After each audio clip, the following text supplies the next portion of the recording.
So what's up. हाँ जी मित्रों, क्या हाल चाल है आप सबके? How is everyone doing? Is the audio video all good? फटाफट सारे बच्चे एक बार चैट बॉक्स में मुझे थम्स अप दे दीजिए if everything is all right, so that without much ado we can begin with today's session. आज के सेशन का शुभ आरंभ कर सकते हैं। ऑल गुड है सर, ऑल गुड है, ऑल गुड है, ऑल गुड है। मेरी आप सबसे रिक्वेस्ट है, प्लीज वीडियो पे अपने अटेंडेंस लगा दीजिए, वीडियो को लाइक करके, ताकि ये बाकी सी ये इंटर स्टूडेंट्स तक भी पहुंच सके। And yes, let's begin with the chapter of audit documentation. ये चैप्टर हमारे नोट्स में चैप्टर नंबर 3 में आता है। अगर आईसीए के स्टडी मटेरियल के हिसाब से जाए तो चैप्टर नंबर 6। सर ये चैप्टर कैसा है, तो ये मैं आपको बता देता हूं। वैसे भी हमने क्लास में भी डिस्कस किया था sir, it is very very easy. कहीं ना कहीं हम इसको वेरी वेरी इजी की कैटेगरी में डाल सकते हैं और आपको एग्जाम में कम से कम इसमें से 4 से 6 नंबर का शॉर्ट क्वेश्चंस मिलेंगे एंड आप इसमें पूरे में से पूरे नंबर स्कोर कर सकते हो। तो सर सबसे पहले एक बात बताओ, इस पे कौन सा ऐसे लगता है? इस पे लगता है हमारा ऐसे 230। ऐसे 230 क्या था सर? ऐसे 230 बेसिकली बोलता है, इससे पहले याद है हमने ऐसे 300 किया था। हाँ, तो बताओ 300 क्या था सर? 300 में होती थी प्लानिंग। 300 में कहीं ना कहीं प्लानिंग होती थी। हाँ, 300 में प्लानिंग होती थी। ये प्लानिंग कितने लोग करते हैं? मैंने कहा 2 लोग करते हैं। और इन दोनों का काम है अपना जो प्लान है ना उसको डॉक्यूमेंट करे 30 तारीख को।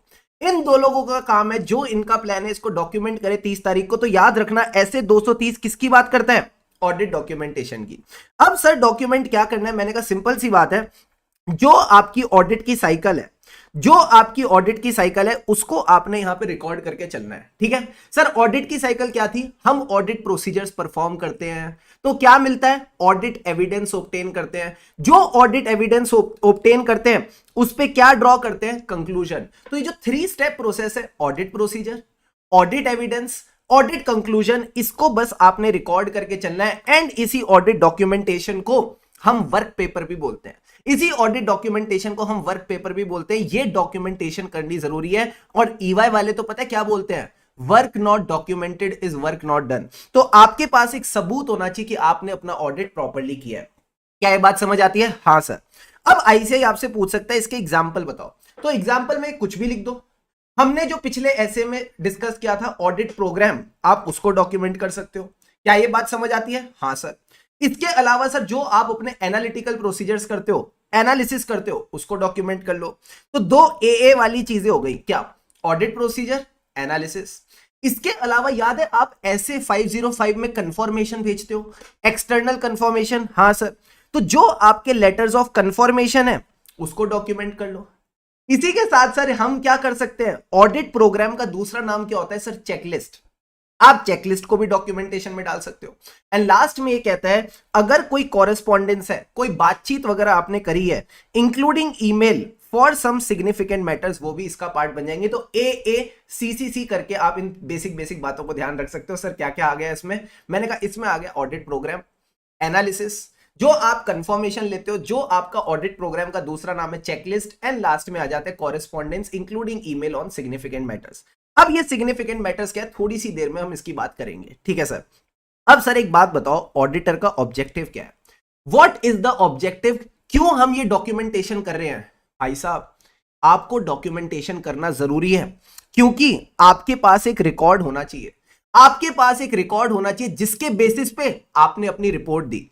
कल को आके कोई आपका गला पकड़े और बोले, ए ऑडिटर, किस बिना पे तुमने अपनी रिपोर्ट इशू करी? तो आपके पास उसके लिए एक सफिशिएंट एंड एप्रोप्रिएट रिकॉर्ड होना चाहिए कि भाई इस रिकॉर्ड के बेसिस पे मैंने अपनी रिपोर्ट बनाई। ठीक है सर। क्या मैं दूसरे तरीके से कह सकता हूं ये एक एविडेंस है? ये एक एविडेंस है कि आपने अपना audit as per the standards on auditing किया। हाँ सर।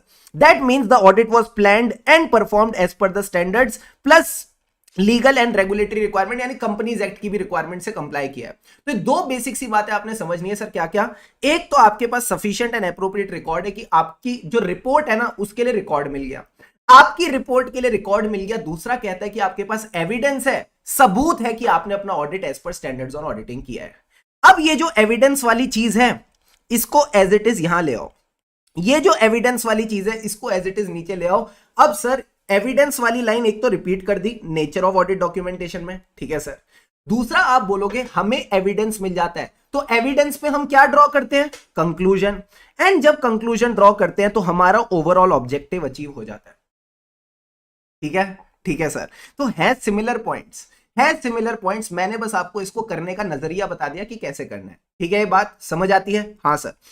अब आता है हमारा फेवरेट क्वेश्चन आईसीआई की तरफ से, what is the purpose of audit documentation RTP May 21। सारे के सारे बच्चे चैट बॉक्स में लिखेंगे रेडी। आ जाओ मेरे साथ, सारे के सारे बच्चे जल्दी से चैट बॉक्स में लिखो रेडी। आ जाओ,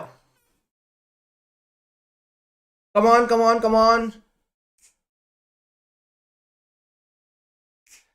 ready ready ready sir.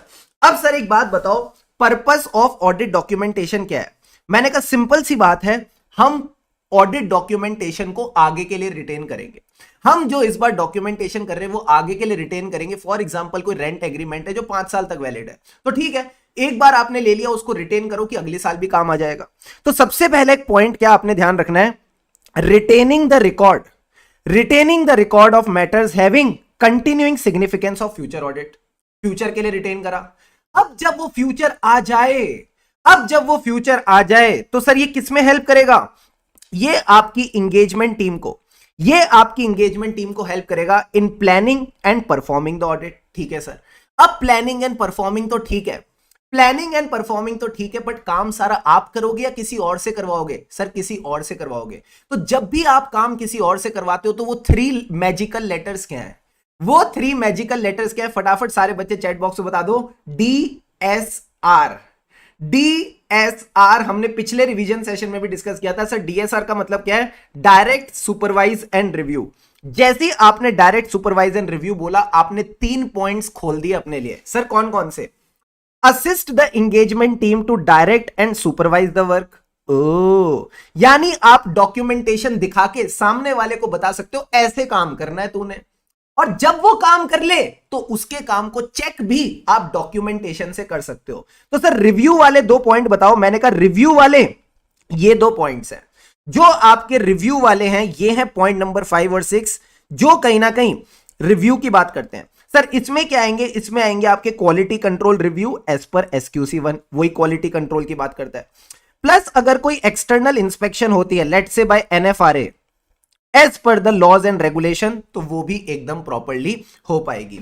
And last में जब आप रिव्यू कर रहे हो तो आप सामने वाले को उसके वर्क के लिए अकाउंटेबल कर रहे हो। So the last point would be making the engagement team accountable for their work. क्या यही फ्लो है जो हमने सारे पॉइंट्स कवर करें? हाँ सर। फटाफट मुझे 5 पॉइंट्स रिकॉल कराओ, कुछ चैट बॉक्स में लिखने की जरूरत नहीं, मुझे बताओ। सबसे पहले सर क्या करते हैं? हम फ्यूचर के लिए करते हैं। जो हम डॉक्यूमेंटेशन आज की डेट में कर रहे हैं फ्यूचर के लिए कर रहे हैं, यानी retaining the work of continuing significance for future audit. अब जब फ्यूचर आ गया तो हेल्प करेगा in planning and performing the audit. काम खुद करेंगे, किसी और से करवाएंगे? किसी और से करवाएंगे। Direct supervise and review. तो आपके यहां पे सारे पॉइंट्स हो गए। रिव्यू के 2 पॉइंट क्या है सर? एक तो क्वालिटी कंट्रोल रिव्यू जो हम अपनी फर्म के अंदर करते हैं, एक अगर कोई एक्सटर्नल इंस्पेक्शन के लिए है तो वो भी रिव्यू कर सकता है। लास्ट में जब रिव्यू हो रहा है तो सामने वाला अपने वर्क के लिए अकाउंटेबल हो गया। So making the other person accountable for their work. Quickly give me a done dana done done in the chat box if this answer is crystal clear to you. जल्दी से सारे बच्चे D in the chat box. बहुत important question है exam के लिए।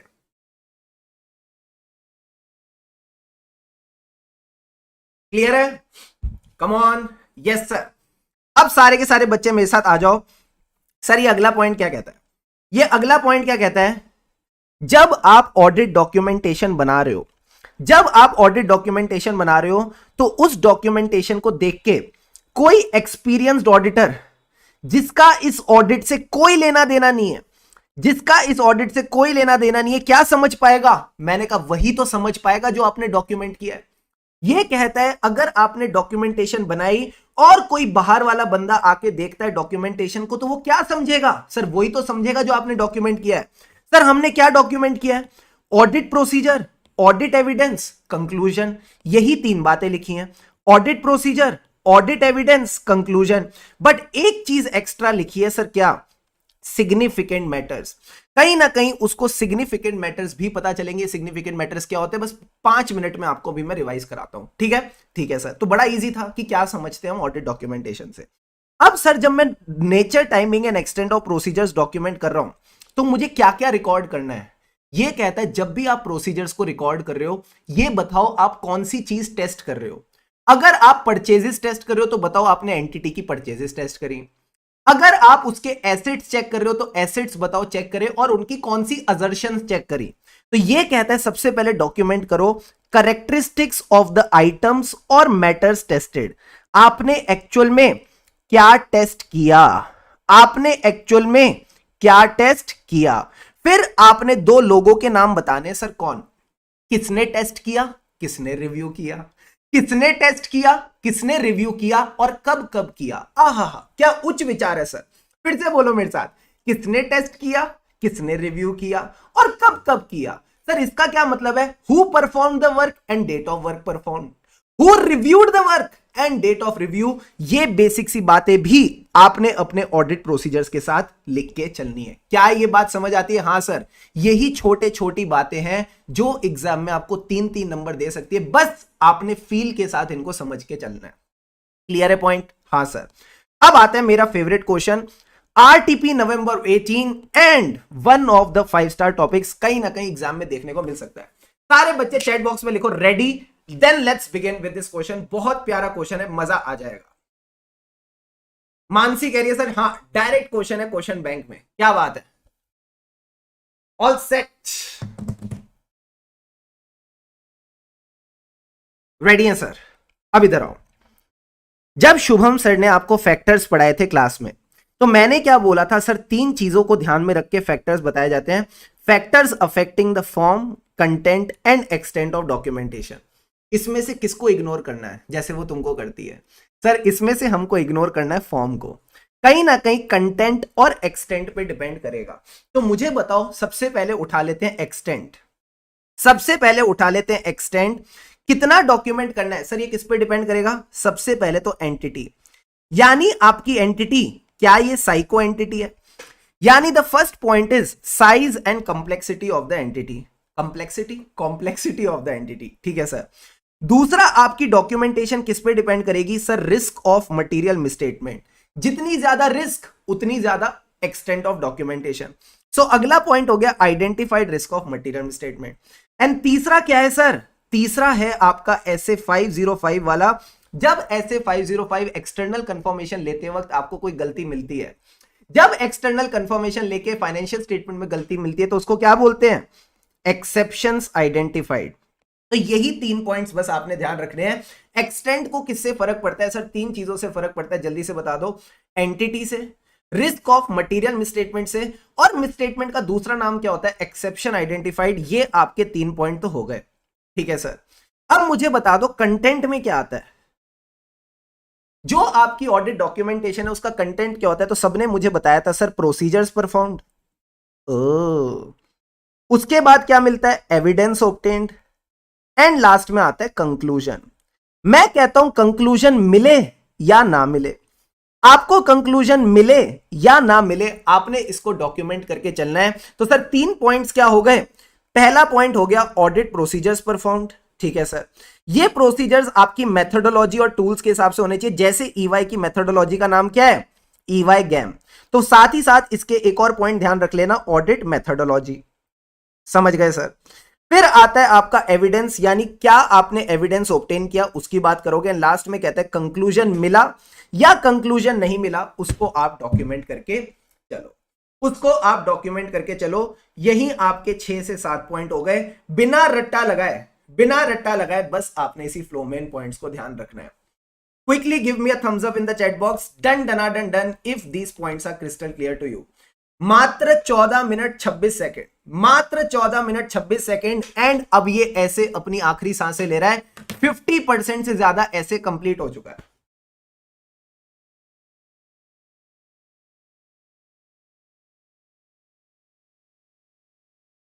Clear है boss, come on, yes sir, awesome, very good Jasmine, Priya, Neeraj, Vidhi, Swati, Aarti, Harsh, बहुत बढ़िया।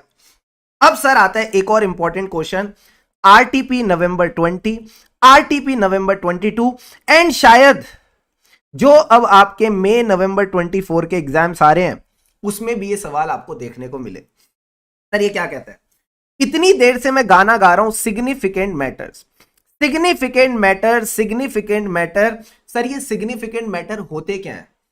मैंने कहा सिग्निफिकेंट मैटर वो है जिससे हमें सिग्निफिकेंट डर लगता है, जिससे हमें सिग्निफिकेंट डर लगता है। सर डी का क्या मतलब है? मैंने कहा सबसे पहले ध्यान रखना, डी का मतलब है सिग्निफिकेंट डिफिकल्टी। इस ऑडिट को करने में आपको जितनी भी कठिनाइयां आई हैं, जितनी भी डिफिकल्टीज आई हैं, उसको आप डॉक्यूमेंट करके चलो। सर मैनेजमेंट टाइम पे एविडेंस नहीं देती, मैनेजमेंट गोइंग कंसर्न असेस नहीं करती, मैनेजमेंट कहती है ऑडिट जल्दी जल्दी करो। तो ये जितनी भी डिफिकल्टीज हम कहां सीखते हैं? ऐसे 260 में। ये वही डिफिकल्टीज है जिनको आपने डॉक्यूमेंट करके चलना है। क्या डी समझ आ गया डर का? हां सर। सर ए का क्या मतलब है? ए का मतलब है ऑडिट प्रोसीजर। जब आपने ऑडिट प्रोसीजर करे तो आप डर गए। सर हम क्यों डर गए? आपको लगा फाइनेंशियल स्टेटमेंट में मटेरियल मिसस्टेटमेंट हो सकती है, या आपको लगा कि जो आपने रोमम असेस की थी वो रोमम अब कहीं ना कहीं ज्यादा है। अब अगर रोमम ज्यादा है तो क्या मैं बोल दूं डिटेक्शन रिस्क कम करनी पड़ेगी? हां सर डिटेक्शन रिस्क कम करनी पड़ेगी। अगर डिटेक्शन रिस्क कम करनी है तो क्या मैं बोल दूं आपको टेस्टिंग ज्यादा करनी पड़ेगी? हां सर टेस्टिंग ज्यादा करनी पड़ेगी। तो ये टेस्टिंग वाले प्रोसीजर क्या होते हैं? सर फर्दर ऑडिट प्रोसीजर, और इसी को हम प्यार से बोलते हैं auditor's response to the risk, that is SA 330। That is your SA 330। तो बेसिक सी बात है सर, दो चीजें तो हमको समझ आ गई, डी भी समझ आ गया, ए भी समझ आ गया, यानी जो हमारे ऑडिट प्रोसीजर है उससे लगता है मटेरियल मिसस्टेटमेंट हो सकती है। प्लस जब हमने ऑडिट प्रोसीजर करे तो रिस्क को रिवाइज किया, और ऑडिटर का जो रिस्पॉन्स था टू दोज रिस्क, जो उसकी टेस्टिंग थी, उसको वो भी रिवाइज करनी पड़ी। बाकी आर क्या है? अगला आर है सिग्निफिकेंट रिस्क। अगला आर है क्या? Significant risk. जहां भी लगता है सिग्निफिकेंट रिस्क है। सर ये सिग्निफिकेंट रिस्क, मेरी आप सबसे रिक्वेस्ट है, सारे बच्चे जल्दी से एक बार मेरे को बताओ सिग्निफिकेंट रिस्क के क्या एग्जांपल थे। हिंट दे रहा हूं मैं आप सबको, चैप्टर नंबर 5। फटाफट जल्दी से घूम फिर के और मुझे सिग्निफिकेंट रिस्क के एग्जांपल बताओ। क्लास खत्म होने के बाद तो हम ये गेम खेल सकते हैं। वेरी गुड अनुराग मंडल, वेरी गुड अनुराग मंडल, वेरी वेरी गुड। और भी बाकी बच्चे जल्दी से बताएंगे मुझे सिग्निफिकेंट रिस्क के एग्जांपल। हाँ मुझे पता है रोमम ज्यादा है, निखिल तिवारी ने भी धूम मचा दी भाई साहब। क्लैपिंग हो जाए इन सब बच्चों के लिए जो एकदम शिद्दत से पढ़ाई कर रहे हैं।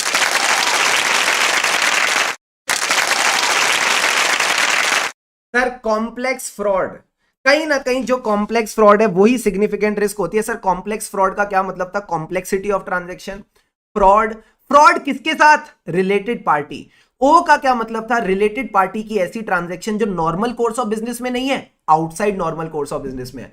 अनयूजुअल नेचर और जो सिग्निफिकेंट डेवलपमेंट्स होती रहती है, इन सब की बात हमने की थी चैप्टर नंबर 5 कॉम्प्लेक्स फ्रॉड में। क्लियर है? क्लियर है सर। तो वो सारी सिग्निफिकेंट रिस्क को आप डॉक्यूमेंट करेंगे। एंड सर अरे अभी 3 पॉइंट्स ही हुए हैं। पहला डी क्या था? भूल गए, ऐसे कैसे भूल गए बताओ? Significant difficulty.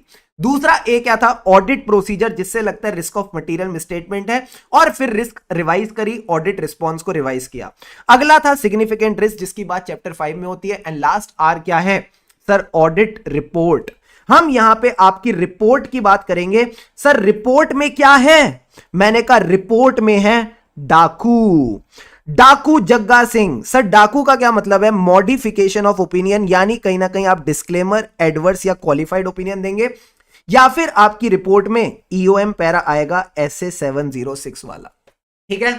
ठीक है सर। तो ये सारी बातें आपने बस ध्यान रखनी है। तो सिंपल सी बात है, significant matter is a significant डर का मतलब है, लास्ट बार एक बार कर रहे हैं, डिफिकल्टी। ऑडिट प्रोसीजर, जिससे लगता है मटेरियल मिसस्टेटमेंट ज्यादा है। आर का मतलब था sir significant risk, and last R का मतलब है ऑडिट रिपोर्ट, जिसमें डाकू और ईओएम पैरा है। क्लियर है boss? Quickly give me a done dana done done in the chat box if this answer is crystal clear. Done dana done done for all of you. बता दो भाई साहब, मजा आ जाएगा।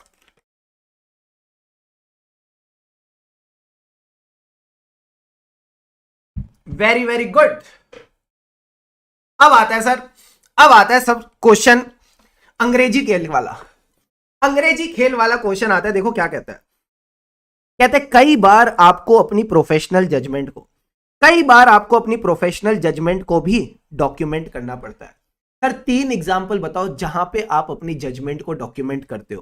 तो मैंने कहा आ जाओ अपने नोट्स पे, मैंने आपको ये चीज डॉक्यूमेंट करवाई थी। देखो क्या कहते हैं सर, एसेज में कई जगह लिखा होता है consider certain matters, consider certain factors. तो जब भी आप वो फैक्टर्स और मैटर्स को कंसिडर करके अपनी जजमेंट बनाते हो, उसको डॉक्यूमेंट करना है कि आपने उन फैक्टर्स को कैसे कंसिडर किया, आपने उन फैक्टर्स को कैसे कंसिडर किया, इसको लेके आपने डॉक्यूमेंटेशन करनी है। तो ये कहता है रैशनल। रैशनल का क्या मतलब होता है सर? लॉजिक। आपने क्या लॉजिक लगाया for the auditors conclusion when the requirement of standards on auditing. Requirement of standards on auditing कहती है auditor shall consider certain factor. तो जब भी ऑडिटर कंसिडर करता है सर्टेन फैक्टर, तो उसमें जो वो रैशनल लगाता है, उसमें जो वो लॉजिक लगाता है, उसको डॉक्यूमेंट करके चलना है। क्या ये बेसिक बात समझ आती है? हाँ सर। तो एक पॉइंट तो हो गया फैक्टर्स वाला, एक पॉइंट तो हो गया फैक्टर्स वाला। बाकी 2 पॉइंट्स क्या है? मैंने कहा बाकी दोनों पॉइंट्स में आपको बेसिस बताना है। किस बेसिस पे आपने कंक्लूड किया?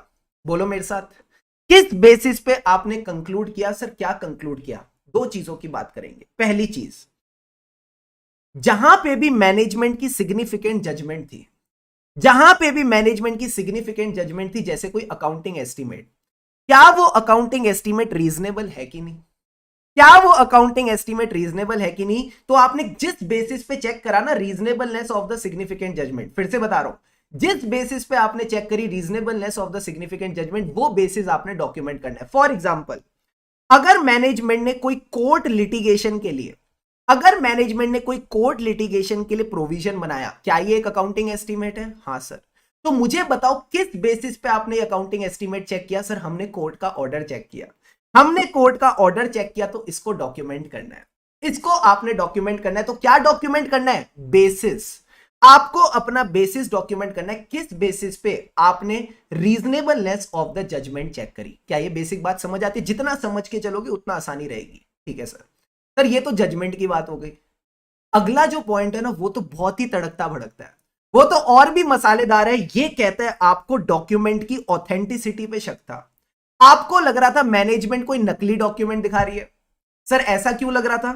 क्योंकि सस्पिशियस कंडीशन थी, क्योंकि सस्पिशियस कंडीशन थी। तो जब भी आपको सस्पिशियस कंडीशन मिली और आपको ऑथेंटिसिटी ऑफ डॉक्यूमेंट पे शक हुआ, तो आपने किस बेसिस पे कंक्लूड किया कि डॉक्यूमेंट ऑथेंटिक है?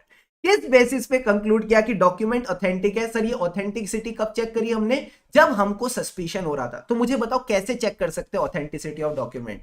सर ऑथेंटिसिटी चेक करने के लिए हम किसी एक्सपर्ट की मदद ले सकते हैं, so that could be the basis.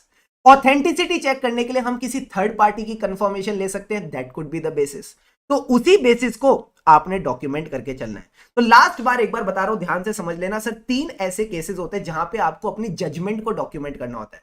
पहला क्या था सर? वो जो स्टैंडर्ड्स ऑन ऑडिटिंग के अंदर हम फैक्टर्स कंसीडर करते हैं ना, उसका रैशनल क्या है? ठीक है, रैशनल वर्ड याद रखना, थोड़ी सी अंग्रेजी है। रैशनल फॉर द ऑडिटर की कैसे उसने कंसीडर किए certain factors when it was required by the standards on auditing. ठीक है बॉस? ठीक है सर। बाकी दोनों बेसिस वाले हैं। Basis for the auditors conclusion कब? जब उसको रीजनेबलनेस देखनी है मैनेजमेंट की जजमेंट की। ठीक है सर। एंड लास्ट वाला क्या था? Basis for checking the authenticity of document. क्या डॉक्यूमेंट ऑथेंटिक है कि नहीं? क्या ये हम हर बार चेक करते हैं? नहीं। जब आपको सस्पिशियस कंडीशन मिलेंगी, जब आपको शक होगा, तब आपको इसको देख के चलना है। So even as a student मुझे भी काफी दिक्कत आती है ऐसे टॉपिक में, बट जब आप इसको स्टेप बाय स्टेप मैनर में करते हो, थोड़ा सा टाइम देके करते हो, 2 से 3 मिनट, 3 से 4 मिनट, तो ये हो जाता है। ठीक है boss? Quickly give me a done done done done if this point clear to all of you. जल्दी से बता दो सारे के सारे बच्चे, फटाफट बता दो, is this 3 marker topic clear? Because अगर ये एग्जाम में आया, मुझे बाकी दुनिया का नहीं पता, बट आपका ये ठीक होना चाहिए।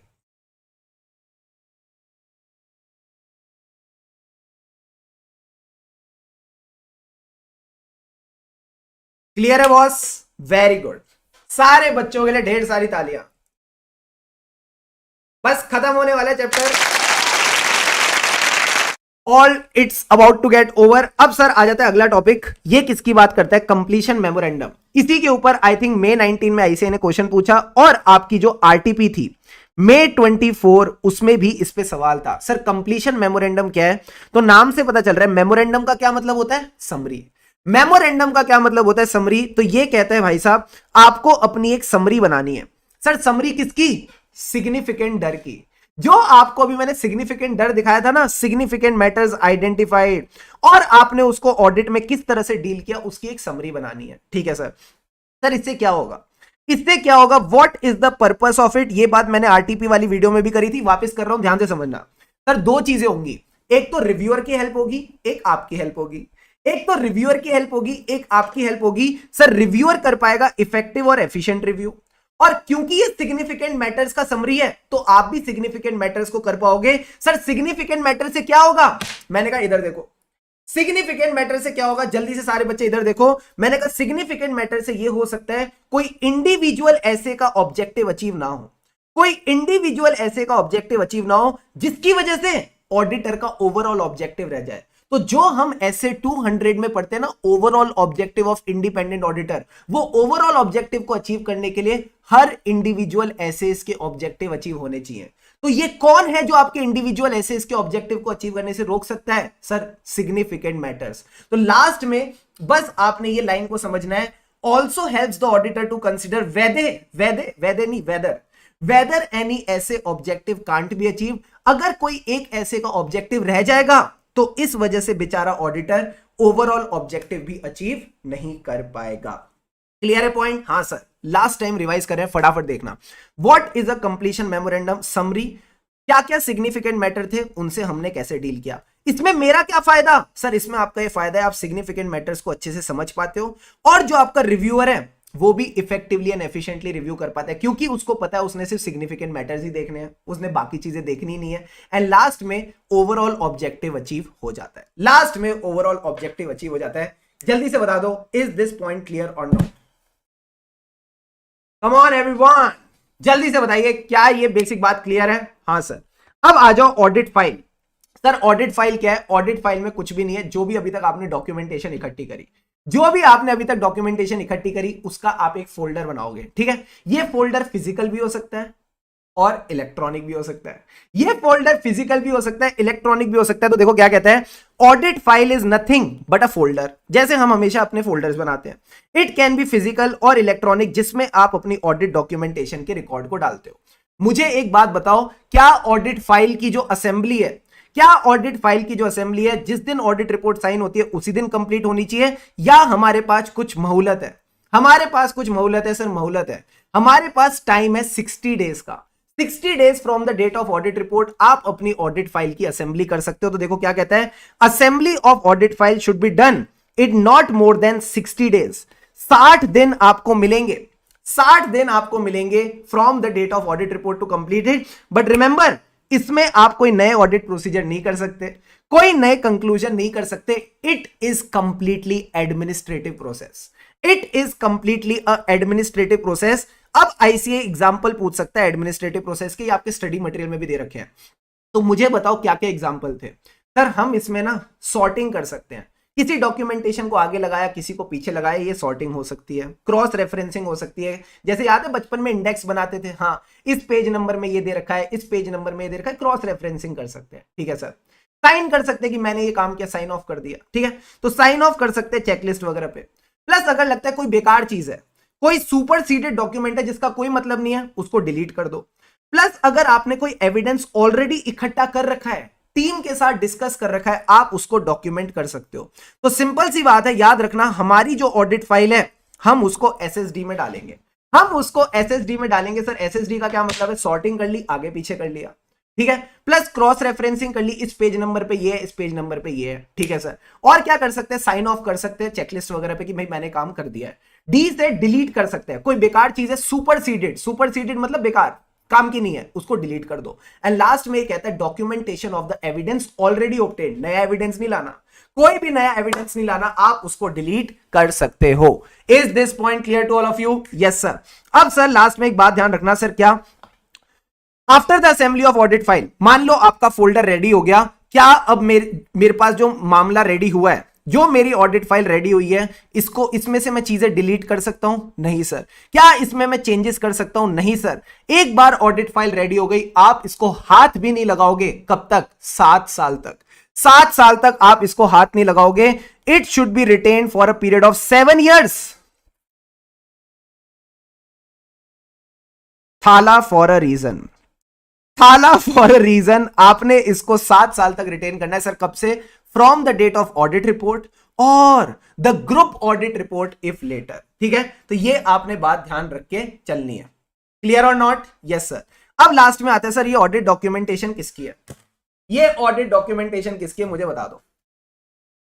मेरे वर्क पेपर, मेरी ऑडिट डॉक्यूमेंटेशन मैं किसी को भी शेयर नहीं करूंगा। ये कहता है audit documentation is the property of the auditor. But अगर ऑडिटर चाहे अपनी मर्जी से, सर मर्जी को अंग्रेजी में क्या कहते हैं? डिस्क्रिशन। मैं अपनी डिस्क्रिशन से इसमें से थोड़ा बहुत क्लाइंट को दे सकता हूं, बट याद रहे इससे 2 चीजें नहीं होनी चाहिए सर। क्या? कल को आगे क्लाइंट मेरे को ना बोल सके कि तुमने काम तमीज से नहीं किया। It should not undermine the validity of work perform. और अगर मैंने क्लाइंट की इंफॉर्मेशन किसी के साथ शेयर कर दी तो क्या कॉन्फिडेंशियलिटी बुरा मान जाएगी? हां सर।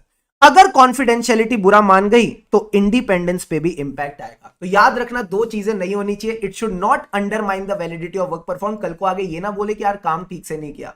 और दूसरी चीज है, it should not affect the independence in case of assurance engagement, जहां पे आप अपना ओपिनियन देते हो। तो यहां हमारी complete revision of SA 230 audit documentation complete होती है। जितनी चीजें मैंने कराई इससे आपके क्वेश्चन बैंक के सारे सवाल एकदम बढ़िया तरीके से कवर हो जाएंगे।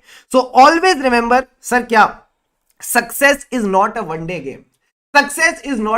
गेम। सर छोटे छोटे स्टेप्स लेने हैं, छोटे एफर्ट्स करने हैं। जब आप रोज ऐसे स्मॉल एफर्ट्स करोगे, day in and day out, आपको सक्सेसफुल होने से कोई नहीं रोक सकता। सो यूं ही मित्रों, खुशी प्यार से पढ़ते रहें, क्योंकि खुशी से पढ़ेंगे तभी आगे बढ़ेंगे। Have an awesome day ahead. हमें राही ऑडिट के फिर मिलेंगे चलते। अभी तक अगर वीडियो को लाइक नहीं किया तो do give it a like and yes stay subscribe to the channel for more such videos. लगे रहो।